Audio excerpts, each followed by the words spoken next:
Good morning everybody and welcome to this week's RDA Central West Business Leaders Breakfast. And I'm really excited that you've joined us this morning because sitting down next to me is the CEO of LiveBetter Community Services, Natalie Forsyth-Stock. Natalie, welcome to breakfast. Thank you. Good morning. Yes, great to have you here and thanks for coming in early this morning. A beautiful Friday here in Orange. The sun's out, so spring has sprung. Look, Natalie, a lot of our viewers and the community know you as the CEO of LiveBetter. Yeah. But for those that may not know your journey, can you tell us a little bit about your story, what brought you to the Central West and what led you to your important role, your leadership role at LiveBetter? Okay, so I grew up in Sydney. I had a background in investment banking and private equity. And about 10 years ago, my husband and I decided we wanted to do the tree change. So we moved to the Central West. I moved without a job, really just looking for a change of lifestyle, and did a few different things over that period. So sat on a couple of boards. A bold move, moving without a role to come to. Oh, absolutely. But look, I'm a big believer that you always back yourself, and you only get one chance of life. You're a long time dead. So, we had talked about it for a long time and it just felt like the right time. Moved up about 10 years ago, did a whole lot of different things over a period of time. And so I suppose I describe myself as an accidental CEO because I didn't think this is where I would be right now.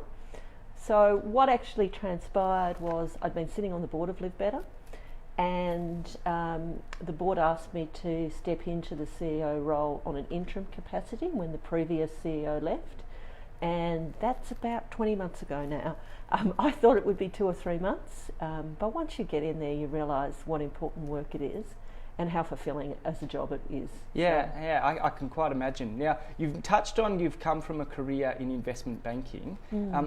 What is probably one of the lessons that you've learned or adaptations you've had to make transitioning, I guess, from the private sector into the community sector and having a leadership role? Look, there's lots of things that are very different. Investment banking is clearly a very cutthroat sort of industry, and moving into community services, it's much more about people. So there's a lot of cultural things that you need to get across. But I think one of the things it's great to have a banking background is you've got a really good feel for risk and return, and it's really interesting. We're having a lot of debate internally now around the heart and the head, and I've got a really firm view that you need both in business, and investment banking helps you with the head, doesn't necessarily help you with the heart, but they're skills that I think as a human being we all have anyway. Yeah, absolutely. And I guess especially in that community services sector, a lot of heart has to come into it as well because of the remit that you guys cover there at LiveBetter. It's quite broad. We'll probably touch on that a little bit later this morning. But one of the things that really surprised me whilst I was doing my research this week was that I believe LiveBetter Services employ around 1,600 people or thereabouts across New South Wales and Queensland, and it's across some 50 different locations. Yeah, we're a big organisation now. Yeah, absolutely. As the CEO, what's probably one of the biggest challenges managing and dealing with such a dispersed workforce? Look, it's very challenging, particularly in the COVID environment. We are a people business, and if you can't have those face-to-face conversations, it's hard. Look, we migrated across to a Teams environment, so Microsoft Teams. So, we've used that a lot. I must admit, I find it really useful. So I tend to, if I see somebody who's green, I just play phone and just literally dial them, just because, I can see they're available. But it's challenging because it's hard not to have those face-to-face conversations. Have there been any silver linings from COVID about adaptations that the organisation has made that you think will leave you in a good position into the future? Yeah, absolutely. I think, from our perspective, we were fortunate that we had a really good telephony system already. So when we made the decision to get everybody out of the office, we did it very quickly and it was very seamless. As I said, the Microsoft Teams was something that we hadn't rolled out across the organisation. We were using it amongst select groups, so the executive team was using it, for example, already, and some of the IT teams were. We had to roll that out really, really quickly. But it's great because I've found that people don't just call people on their mobiles anymore. They actually call them and actually see their face. So I think that's worked really well for us. Yeah, I think it's going to be one of the learnings from this COVID period is people's willingness and acceptance of using video calls for those key meetings. I think the hours in the car, especially in a regional context, will decrease, but it also shows that you can effectively run an organisation or a business in regional Australia as effectively as you could have in the CBD of Sydney or Melbourne, which I think is fantastic. Yeah, absolutely. Most of our workforce has worked from home during this period. I've gone into the office most days because I had a philosophical view that if I was asking other people to be there, I thought it was important for me to be there. So at one stage it was the receptionist, me and a couple of IT people. Over time, that's changed. So look, it's probably a nice little segue into some of the staff based in the Central West. We mentioned the 1,600 positions, I think, across the network. How many of those are based in Orange and the Central West? Across Orange and the Central West, close to 500. Gee, so major employer for the region. Yeah, so big workforce, and quite a diverse workforce as well. Look, a lot of those people will be frontline workers, so disability support workers and home care workers. But we also have our corporate office here in Orange.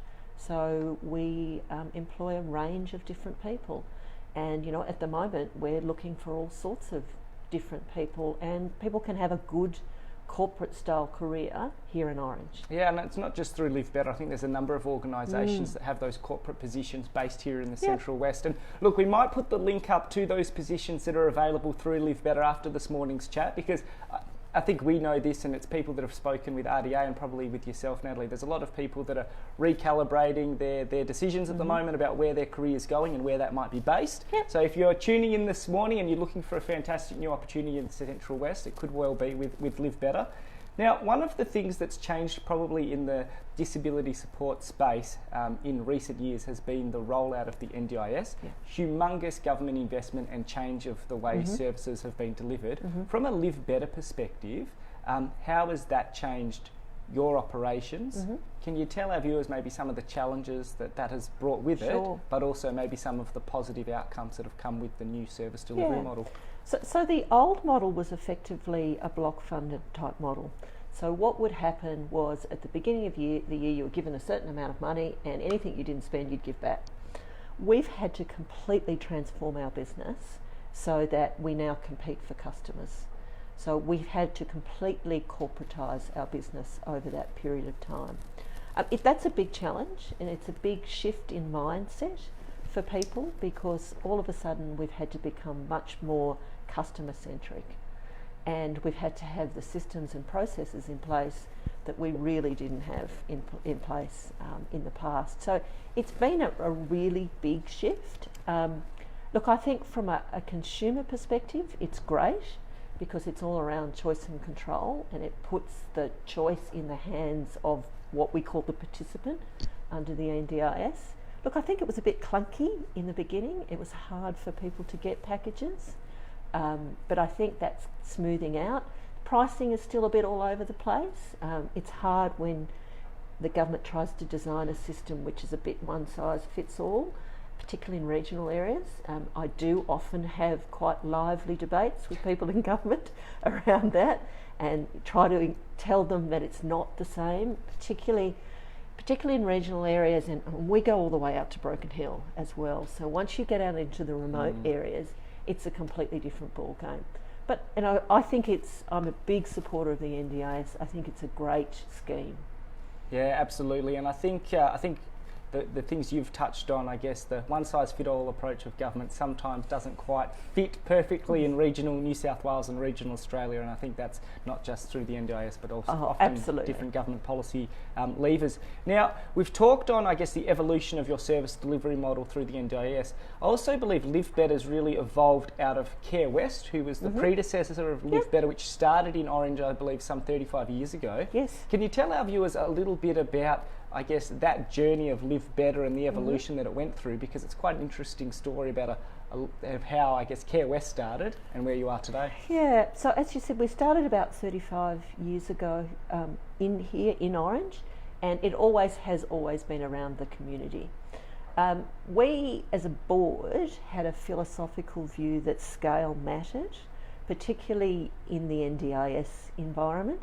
We don't just do disability. I mean, I should point out that we also do aged care and a range of other services. But in the disability space particularly, the bar was lifting, and we have to have great quality systems in place, great finance systems in place. As I said before, you've got to compete for the customer, so you have to have marketing. You've got to have a range of infrastructure around you. And if you're a small organisation, that's really, really difficult. So we had a view that we needed to grow. So back in 2017, we did a series of amalgamations, but one particularly big one with a group called XL Care up in central Queensland. And that provided us with scale. I think it's fair to say we grew probably a little bit too quickly during that period. So when I came on as CEO, one of the things that we really focused on was getting those systems and processes right. And I've got to say, we're still not there yet. We've still got a way to go, but we are getting to the stage now where we're thinking it probably is time to think about what else we do. Yeah, but when you're going through any expansion, be it a community sector or a business, there's always those teething or learning challenges that come up. And I think we might touch on some of those learning experiences now. I guess with the passing in time and hindsight, you've had a fantastic and interesting professional journey that I've learned more about leading into this morning's chat. But what's probably one of the best bits of key learnings that you've made personally through that professional journey and that's helped you in your current position? And two-pronged question, best piece of advice you got from a previous mentor? Okay, I think in terms of the thing from a professional perspective, and we touched on it earlier, is back yourself. If you're in a career that you're not necessarily happy about, don't just put up with it. Back yourself. There's always lots of other opportunities out there. You've just got to find the right fit for yourself. And it's taken me a long time since I moved to Orange to find the right fit. But keep trying different things, because what do they say? There's a lid for every pot. I haven't heard that one before, but I like that. I like that, and it's been a common theme actually from some previous chats that we've had, that you're having confidence to back yourself and take the risk and believe in yourself, because that can hold you in good stead going forward. And from a previous mentor perspective, what's a previous piece of advice? And this actually wasn't given directly to me. It was given to one of my colleagues, but it's always stuck with me. It's take your job seriously, not yourself. And I really like that. Yeah, I think it's good if you've got the positive kind of, if you can lower your stress levels and in the workplace, it probably fosters that good work environment, which is important because we all spend so much time at work, I guess. So, and well, the other thing is I'm really big on the concept of humility. I think we've lost that a little bit in society, but I think it's really important to be humble and recognise where your strengths and weaknesses are and not take yourself so seriously. Yeah, I think they're all wise words and some good little insights there. So look, we're going to change pace a little bit here. This is the Fast Five. It's where I hit my special guests with 5 quick questions to learn a little bit more about them. Best local event or festival in the Central West? Oh, got to be Wine Week. Wine Week, yep. Go-to place to get a coffee or a best tea in Orange? I've got to say I'm not a coffee drinker, so look, because I'm a tea drinker, I don't really care, other than I do like the French Earl Grey at Brilliant Street in Bathurst. Okay, there you go. Nice plug for Brilliant Street Cafe. Hidden gem of the Central West. So this could be a person, a place, a venue or an event. I don't know how hidden it is, but I'm a big fan of Liam at Chard. I think the food there is just fantastic and really fantastic standard for what is a regional city. Yeah, we've got some fantastic restaurants and food offerings here in the Central West, and I think we're absolutely spoiled in that respect. Talking about food, a meal that you would prepare if you had unexpected guests just drop in on one night. Well, this is assuming that I've got food in the fridge, which is a big assumption. Salmon is always easiest for me. Side of salmon in the oven, usually with a little crust. Yeah, it can't go wrong, always delicious and a good healthy option. Last movie that you've watched or book that you're reading? Okay, I'm not a big movie watcher. I tend to be more, I watch a lot of series, television series. So I've just finished watching Killing Eve, which I absolutely loved. Okay. Yeah, that's probably, I tend to watch television in binge type things when I've got time. Yeah, look, if you've got time, I guess a good thing about a TV series is it can just be 20 minutes one night after Absolutely. work. It's a bit easier to get in. So look, fantastic to learn that little bit more about you. One of the things that I thought I'd talk about now is COVID has thrown up a lot of challenges that we could have never foreseen. Mm-hmm. What's probably been one of the biggest challenges as a result of COVID that you may not have foreseen? And I think we touched on it earlier, but what are some of the learnings that you might take with your business or your organisation going forward? Look, COVID's been a massive challenge for us because we support some of the most vulnerable people in society, so people with a disability and elderly people. It has been, we've all had to learn on the run on this. Unfortunately, and I think we've seen this play out in the aged care sector in Victoria, unfortunately, I think the government's been a few steps behind and hasn't necessarily always provided fantastic advice. So the biggest learning for me was to collaborate with my peers in other organisations. We're very fortunate we have a strong alliance of disability providers, and we had a call once a week where we got together and said, what are you doing? And I've got some great learnings out of that. Yeah, I think it's a good point to make, and it's not just LiveBetter, but I think within the kind of not-for-profit government sector space that RDA is in, there's also been a much better collaborative mindset, I guess, as a result of COVID, and I think that's going to stay with us going forward. Yeah. And just that exchanging of ideas and ways forward, I think, has been one of the positives that's come out of that. Yeah, absolutely. So look, we've talked about your previous career based in Sydney, and you guys were tree changers that made the move. What would be one of the biggest positives that's come for you personally making the move to the Central West? And if we were to encourage others tuning in this morning that might be thinking about making the move, why would the Central West be a great place to move their career and their families to? Look, I think generally the work-life balance is fantastic here. I used to sit on a bus from the northern beaches of Sydney, and sometimes I thought I would explode because I would be thinking, I've got a meeting to get to, I cannot not be there. I don't have that stress in my life anymore, which is fantastic. I bought myself an e-bike, and when days get a little bit longer, I'll be able to ride in and out, and I mean, what a fantastic thing to be able to do. Yeah, absolutely. I think the accessibility, just because everything's so much closer, and as you said, you're not spending an hour each way in traffic, it's been fantastic for myself, and I think it's one of the real positives. And especially now, as we've touched on earlier this morning, with the way businesses are transitioning now with working from home, there's a lot more, I guess, flexibility for workers to make that move into a regional setting, which is fantastic. Yeah, I think it's really good. Look, I'm a big fan of the regions, and I think one of the great things now, as you say, it's demonstrated that you can live anywhere.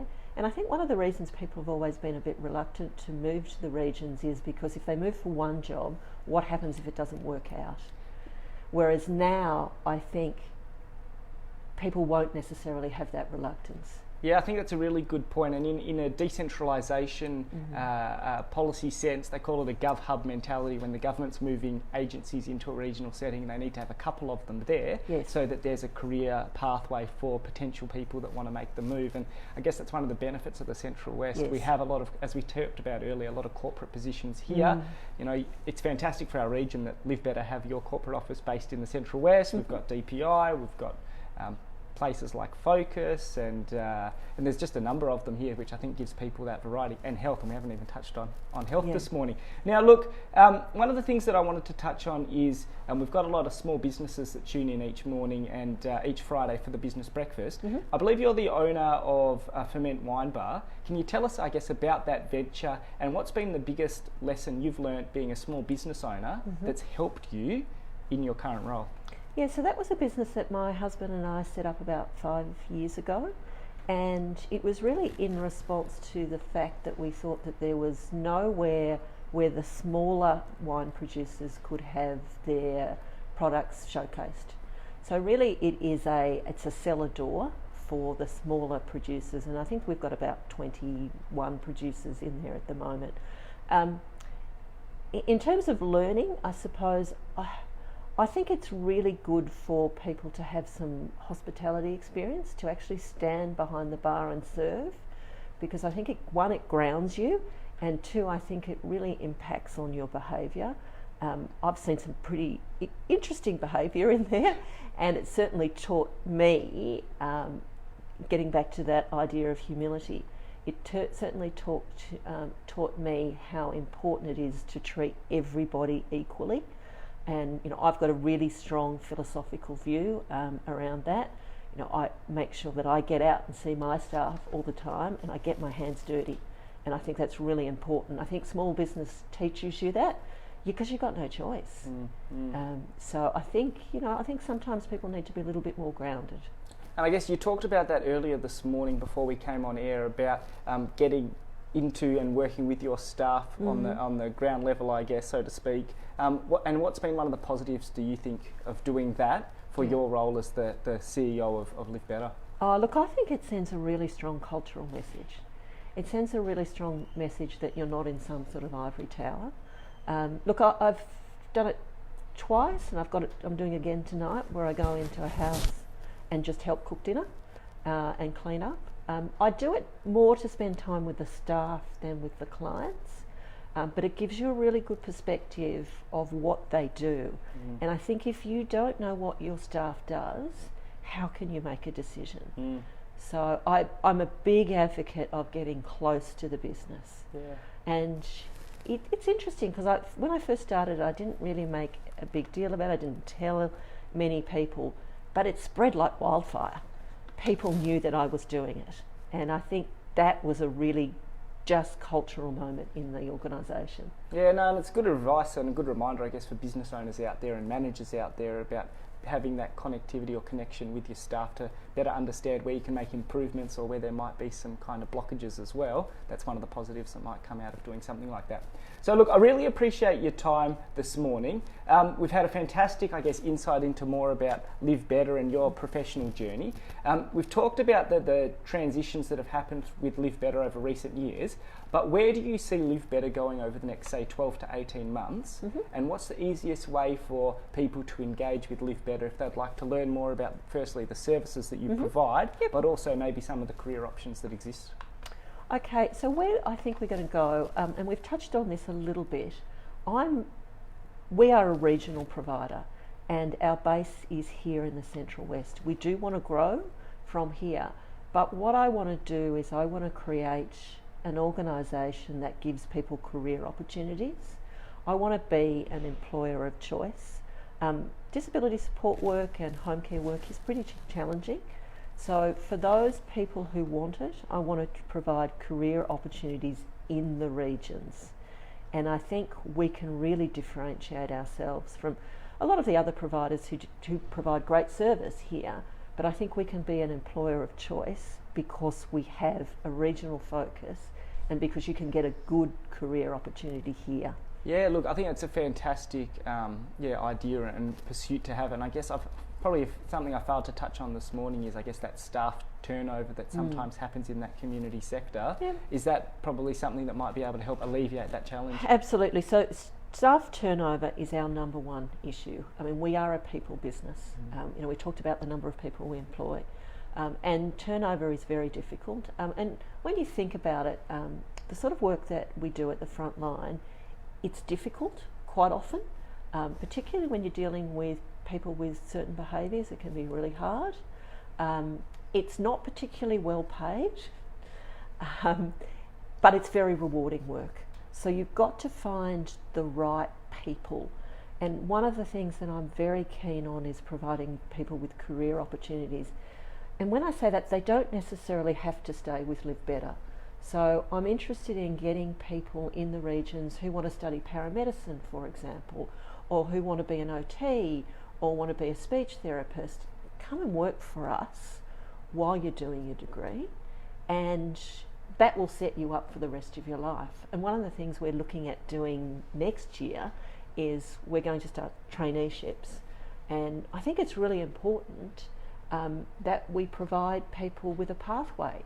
And as I said, it doesn't need to be with us for the rest of your life. But if you've got the right motivations, we can help set you up. And then on the flip side, there's other people who want to start as a support worker but want a corporate type career. And I think we can provide both. Yeah, absolutely. And I think it's the variety of different roles that are available in a larger organisation with LiveBetter is really, I guess, the attractive proposition for people that might be looking to move to the region. But look, thank you for your time this morning, Natalie. Really appreciate learning a little bit more about you and LiveBetter. Easiest way for people to engage with LiveBetter? Look, the easiest way is through our website.